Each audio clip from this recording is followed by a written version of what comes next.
coisinha que faz crente se dar mal. Tem nada a ver usado por certos crentes, tá levando muita gente aí parar no beleléu.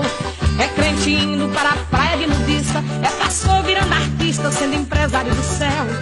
É Jesus Cristo escrito em tatuagem, sem falar num vinhozinho só para comemorar. Sem esquecer do jeitinho brasileiro, mas o crente verdadeiro vive orando a vigiar. Tem nada a ver, isso é normal. Eita coisinha que faz crente se dar mal. Tem nada a ver, isso é normal. Eita coisinha que faz crente se dar mal. No carnaval se vê crente na folia, ainda diz que foi 3 dias falando da salvação. E a internet que mostrou numa balada ovelhas sendo filmadas com a cerveja na mão. O irmão disse que por ordem de Jesus apostou em avestruz e fez a festa em galo. Mas todo crente que tenta ganhar no bicho, em vez de ganhar no bicho, o bicho faz é ganhá-lo. Tem nada a ver, isso é normal. Eita coisinha que faz crente se dar mal. Tem nada a ver, isso é normal. Eita coisinha que faz crente se dar mal.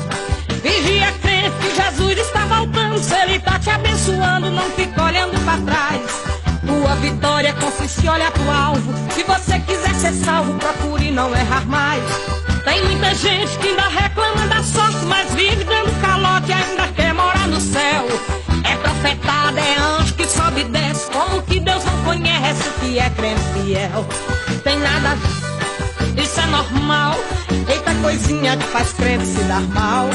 Tem nada a ver, isso é normal. Eita coisinha que faz crente se dar mal. Tem nada a ver, isso é normal, tô nem aí. Pra fazer crente cair é uma questão de segundo.